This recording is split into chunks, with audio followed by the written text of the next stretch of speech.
Good morning and welcome to this STS-87 end of mission briefing with Entry Team Flight Director John Shannon and Tommy Holloway, Director of Space Shuttle Mission, the Space Shuttle Program. Following their comments, we'll take your questions, beginning with Mr. Shannon. Thanks, John. Happy to report a very successful ending to STS-87. As we had predicted yesterday, the weather forecast was right on the money. The front that went through Florida cleared the Cape at about 3 a.m. this morning. We did take the first opportunity to KSC with a burn at 5:19 Central Standard Time and a landing at 6:20. All through the entire preparations for deorbit, the crew performed very well, stayed ahead of the timeline.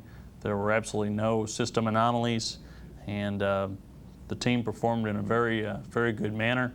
And if you saw the landing, you saw that the weather was very nice.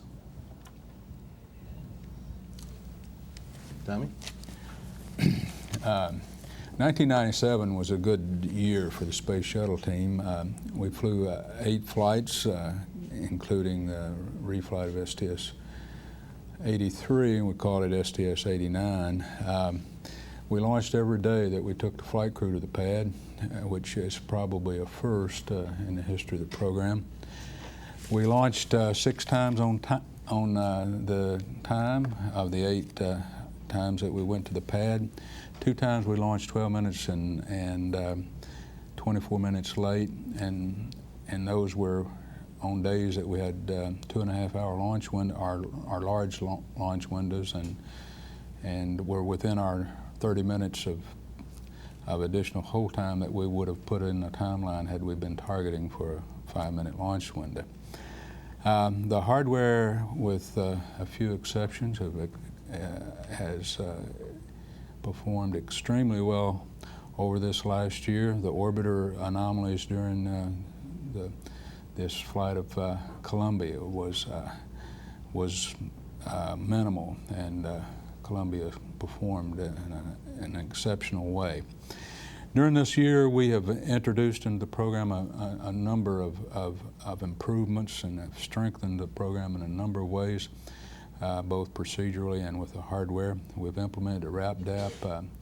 We have flown a DTO for sequential S-band television, and you'll be seeing more of that later. That'll allow us to be able to watch what the crew is doing and assist them as required in a better way than we have in the past when we do not have the KU band to support the television. We've modified and flown orbiters that in the space station configuration with the external airlock and the modifications to make the vehicles lighter, to be able to carry more payload to the station. We've implemented a number of the performance and enhancements mods for the station era that would allow us to carry more payload to the station, including such things as yaw steering during first stage and some guidance changes to our system. We rolled heads up for the first time on this flight, so we're continuing in our process of getting ready for the space station program. This year was very successful toward that end, and as well as strengthening the overall program and its ability to respond to needs and challenges along the way. Of course, this year we did have some challenges. We did have the fuel cell problem on STS-83 that resulted us in bringing that flight back early, and of course that all difficulties results in opportunities. So we took the opportunity to do a couple of things. We reflew that flight 4 months later and accomplished all of its objectives, and demonstrated and developed techniques that capability to do that I think will serve us well in the future as we get into the business of assembling the space station.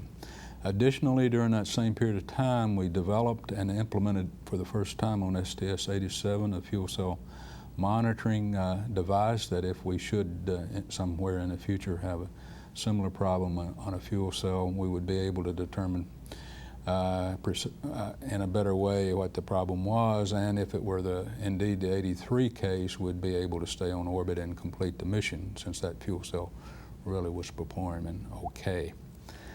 On 87, of course, we did not accomplish the mission of the Spartan itself, but I'm extremely pleased with how the team responded to that situation and put in place a plan to recover the Spartan.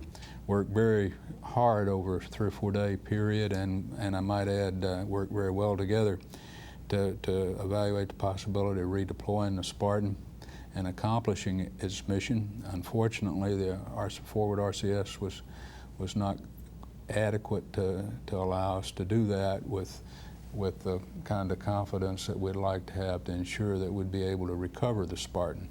So we chose not to do that, but Spartan, we're hopeful we'll have another day somewhere in the future. So the STS-87 flight went extremely well, and we are very pleased with the outstanding job that the team did all across the system. Of course, the thing that makes us happen is the people that are in the program, and their commitment and dedication to the business of flying humans in space and making sure that we do it safely as well as productively. Those people work all across this country and in other countries, from California to Utah to Louisiana and Florida, and indeed every state in the union if we look at the vendors that provide hardware. So those hardware projects and vendors and the processing folks down in Florida have done a really nice job in 87, and I'd take this opportunity to wish them a very happy holidays. We'll take questions here in Houston first. Mark Hero from the Houston Chronicle for Mr. Holloway. Could you discuss the Spartan story a little more in terms of what you'll do at this point to look at what went wrong, and have you identified some opportunities to fly Spartan again, even tentatively? And could you discuss what time frame that might be, or is this all an open issue at this point? Well, Mark, let me answer those, and I'm sure you probably know as much about the Spartan situation as I do at this point. We certainly had a problem on orbit, and we are in the process of putting a team together to determine what needs to be done to strengthen our system in the future to avoid that. That team had a part of that team, it's not totally formulated yet, had a preliminary meeting yesterday afternoon. They'll meet again this afternoon. They will go through the normal process of isolating what the situation, what may be contributing causes to the situation, as one normally does in an investigation situation. And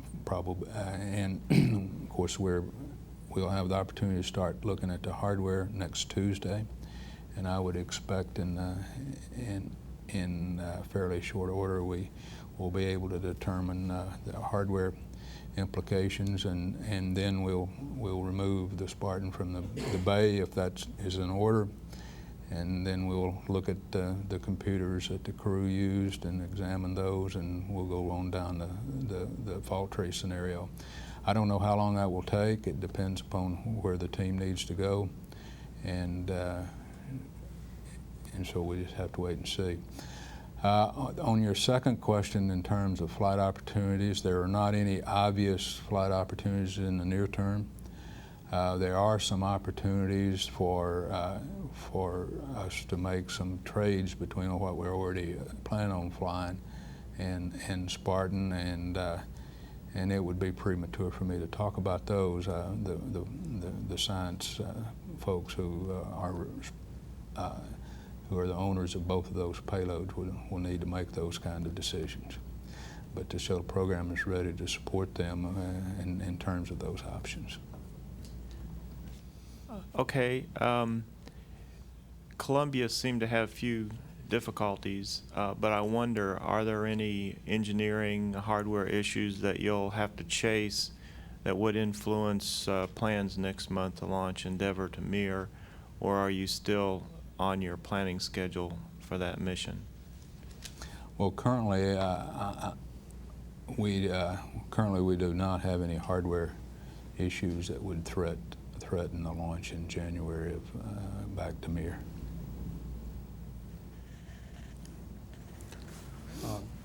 Ken Goto from NHK Japan Broadcasting.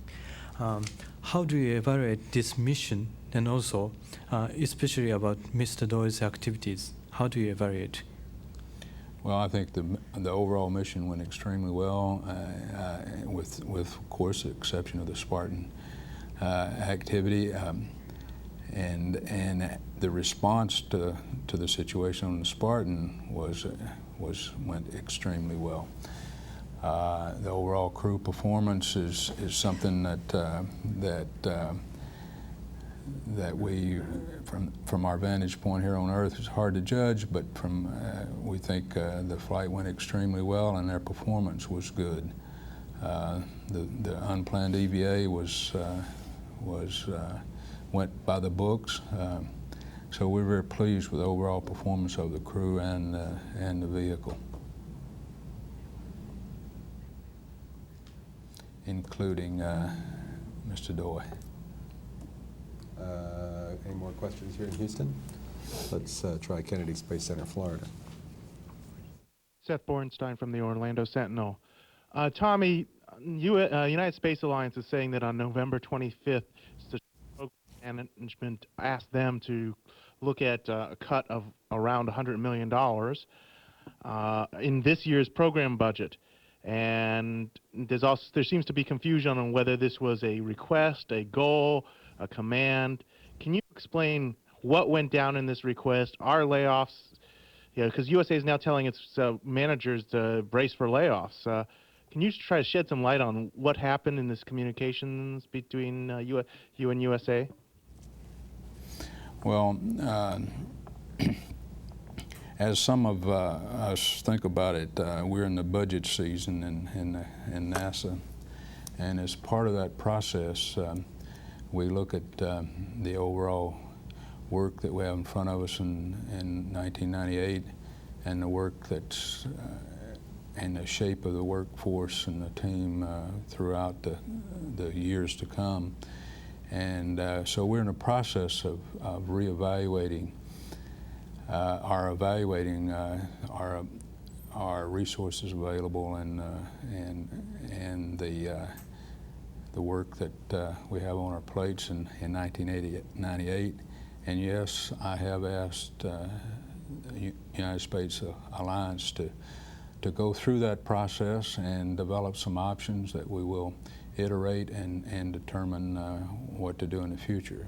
At the current time, there is no definitive plans toward that end, and so after that's completed, we'll share it with you and the rest of the community.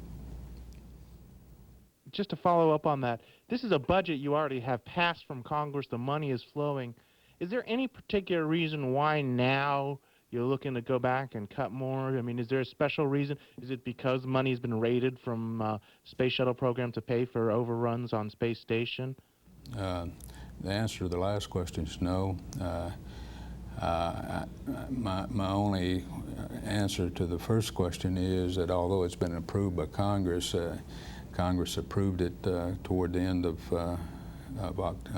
September, and so we're now in the process of iterating through the money and the situation that we do have, and reacting to the real environment that we expect to have in '98, and determining what the best way to proceed.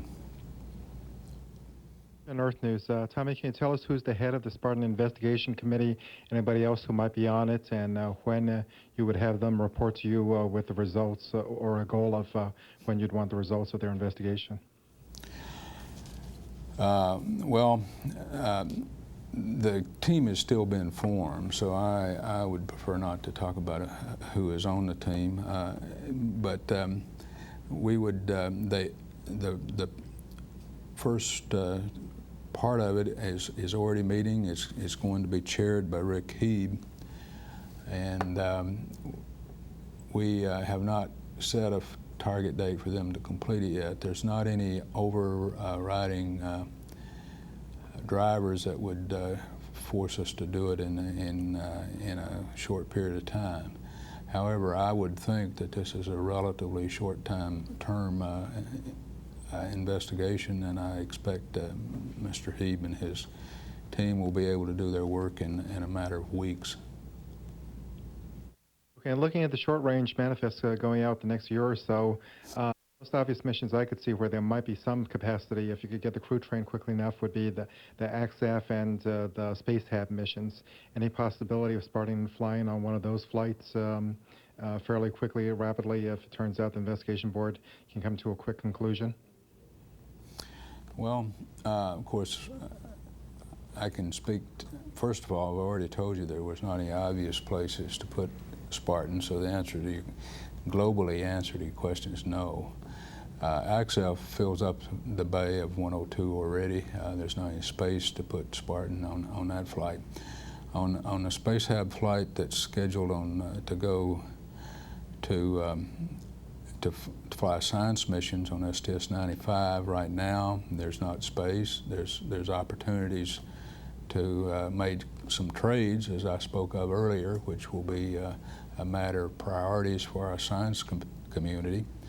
On STS-95, where we currently are planning to fly a logistics flight to the station with a Space Hab module, there are space, but right now the thermal situation when we fly the attitude profile for the station program is for the station scenario is not palatable to people who want to ride along with us. So we're examining all of those options, and one of those options would be to make the trades that I spoke of earlier. And in the end, that will be the choice of the science side of NASA to decide what their priorities are on that flight. We have the flexibility to mix and match. This is Sue Butler for the Associated Press. Tommy, since the Spartan really was a failure and the crane had trouble picking up the large ORU, would you put a percentage of success on this mission? Oh, I don't know, about 102. Something else about Spartan. You said you look at the computers, and I realize that you don't have all the answers yet, but is it possible or likely that the signal to Spartan was not sent due to human error? That's one of the possibilities, but of course there's others. Hey, Tommy, Bill Harwood with CBS, and just Phil brought up AXAF, and I was just wondering if you could update us on where AXAF stands right now, because I guess the last I'd heard they were facing a several-month hit, I guess, but I'm not sure where that stands. Well, the AXAF project and program, project down at Marshall Space Flight Center and the program at Washington is evaluating the AXAF contractors' concern that they have a schedule problem. They have already conducted a number of meetings, and at this point they're continuing to do that, and as I understand it, their current schedule to have complete resolution is in mid-January. In the meantime, in terms of the effect on the space shuttle program, we have the flexibility to wait. We are evaluating the options to some degree, but in terms of the impact on our near-term program, we have the flexibility to wait till then for them to make a decision. Understood. What can you tell us what their worst case projection is? I mean, if I said it was faced with a potential delay of up to X whatever, what would be the most accurate number I could put on that? Well, you should talk to the Marshall Project, the ACSF project to get that number. I hear a lot of rumors, but they're no better than the ones that you hear. I'll take that as a compliment. Well, the other question I had was indirectly Spartan related. I was wondering if, realizing that you don't know yet whether it was a computer problem or crew error or whatever, is there any effort or any looking at improved or re-scrutinizing training procedures or whatever on the crew side to make sure that if you had a problem where you had a missed command or something, that it would get caught in the future, or you don't have that problem, independent of what actually happened in this case? Well, I'm sure, as it always is, when the review group finishes their work, there will be recommendations to strengthen many aspects of more than one aspect of these kinds of operations. It always works out that way. We probably will strengthen our procedures. I would strengthen our training. We'll strengthen our computer software. We can do things in the software to do checks on functions. Even if it were not a crew error, we'll probably want to do that. So yes, we'll probably end up doing a number of things across the program, some of which were not the focus problem on this flight, but it'll be the kind of things that we'll take this opportunity to make sure we look across a broad spectrum of possibilities and do preventive action type work to make sure that we minimize the possibility that these kind of things might happen in the future. Todd Halverson of Florida Today. Tommy, you're going into a 5-year station construction period here that will call for meeting a pretty ambitious launch schedule as well as an enormous amount of spacewalking.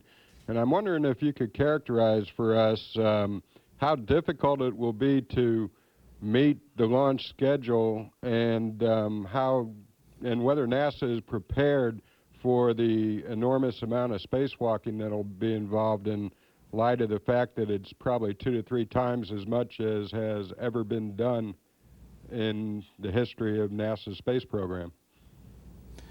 Well, Tom, in answering that, I'd like to break it into a couple of parts. First of all, from just the space shuttle program side, in terms of being ready to launch, excluding the EVA preparation, the flight schedule is no more demanding than what we've done over the last 2 or 3 years. Of course, we'll be flying 5 or 6, 7 times, depending on which year you're talking about, to the station. And we'll be flying at a flight rate, we currently would be flying at a flight rate that we have been flying at for the last several years. And we feel very comfortable with that. And of course, we're working continuously to improve it along the lines of some of the things that I talked about earlier today. Now, relative to the EVA itself, and of course, you have the opportunity at various times to talk to Greg Harbar, and he can do that more eloquently than perhaps I can, but I would give you my perspective. We've been working for a long time to get ready for this thing we call the EVA wall. We started doing EVA DTO flights intentionally in the early 90s, back in 92, 93, to start availing ourselves of the opportunity to gain experience in the crew office and in John's organization and the people who plan the EVAs and train the crews. And that has been progressing very nicely over the last 5 years. We've done a lot of work to get ready for it. Greg is working very hard to make sure that he has an adequate set of hardware in terms of being fault tolerant, not only on the ground but airborne, so that we can change out hardware in flight and be able to respond to anomalies so that we don't have failures that we have to come back on another flight and deal with. So the program and both in the EVA project has worked very hard to prepare ourselves for this EVA wall, including over on the station side. And we've learned a lot in this business over the last several years with the Hubble repair flights and these DTO flights. So I believe that we're ready to move on into it, and I also have confidence, as we have demonstrated in the past, that even though we no doubt will have challenges to deal with, we'll be able to overcome them and assemble the space station. Just a quick follow to that, I was wondering whether there were any areas in EVA, like perhaps mass handling or the fine manipulation of small things like screws that you feel still need to be worked on, or whether everything that you wanted to cover in those DTOs was covered in those DTOs. Well, that would be a better question for Greg, but my impression is that we're pretty well covered the waterfront. I think we've exposed our system to not only to the generic business of doing EVAs and a broad range of EVA tasks that have generic applications that then can feed the overall EVA planning activity, but we've also done some specific work, as you saw on STS-87 with the crane, that's directly applicable to the space station. So at this point, I don't see any gaping holes in where we are. Seth Borenstein again.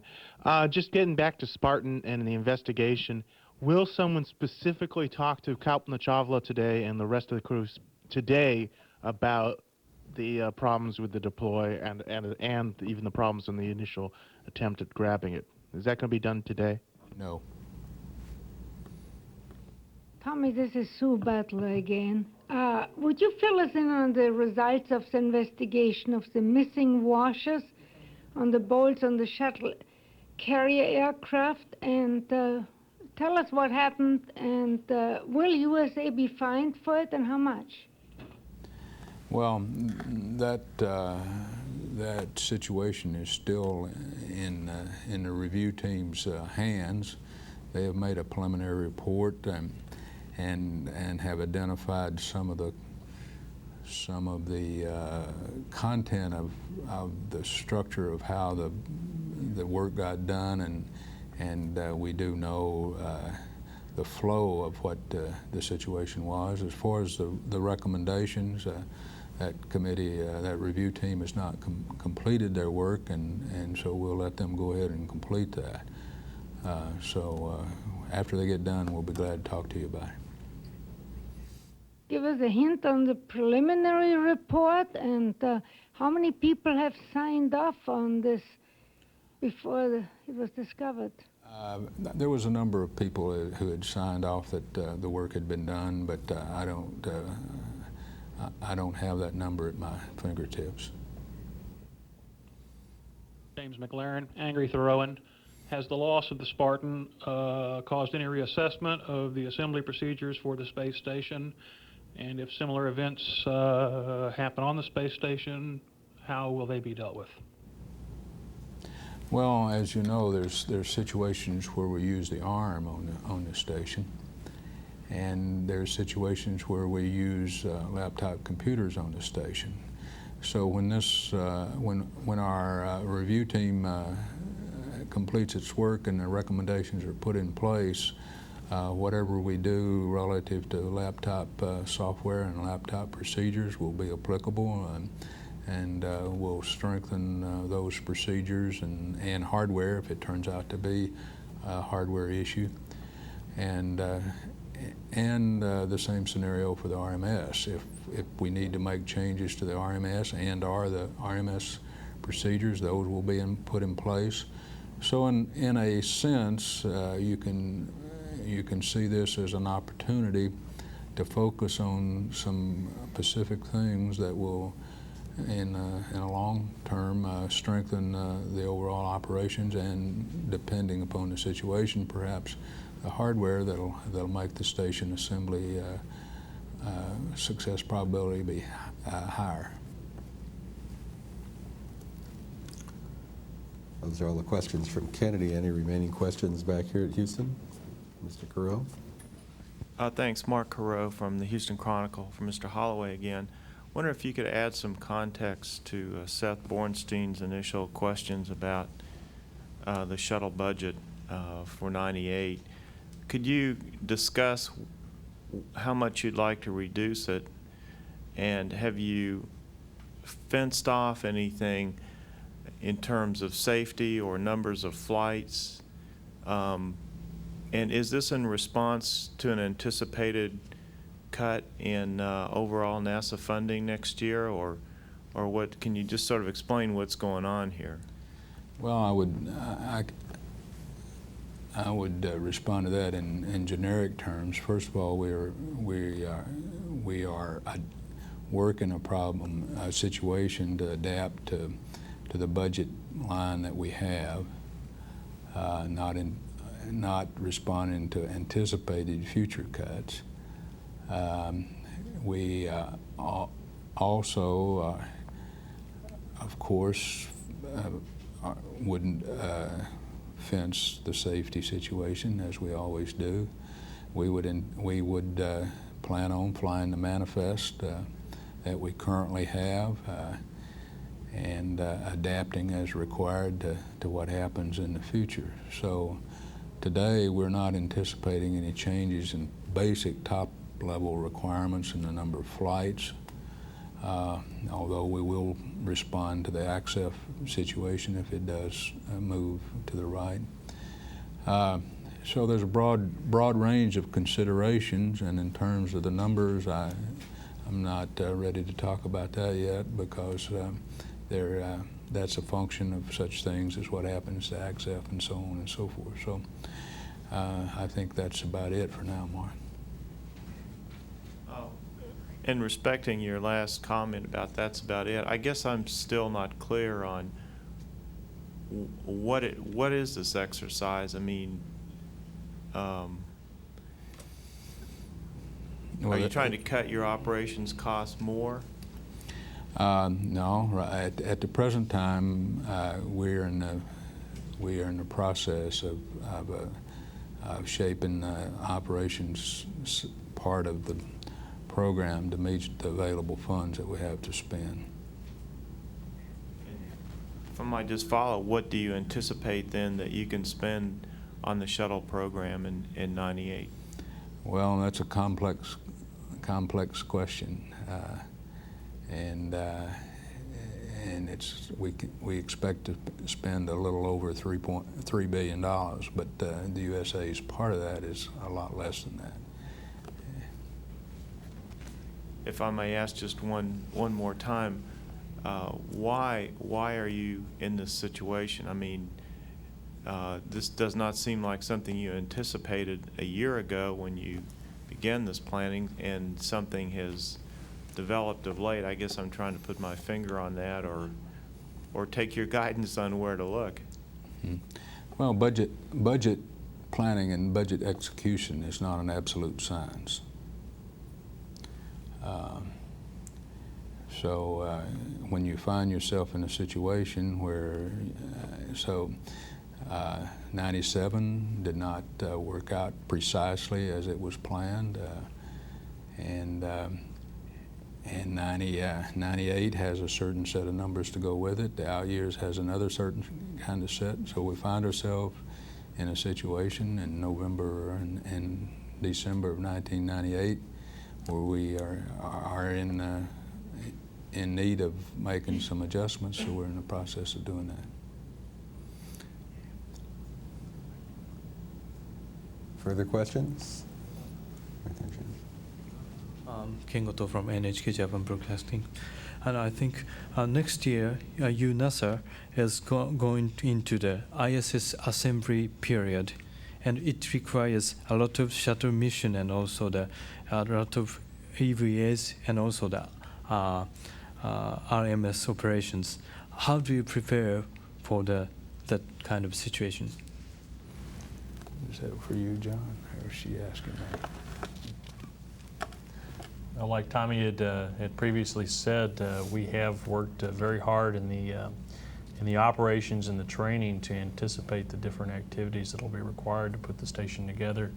And part of the EVAs that Mr. Doi did on this flight went a long way to helping us gain confidence that the tools and the design that went into the station were correct. And we feel like we have most of the answers we need, and we are actively progressing with the training of the first 4 crews that will go up onto the station and the activities needed to start the assembly. So we think we're in pretty good shape. Anything else here? There being no further questions, thank you and good day.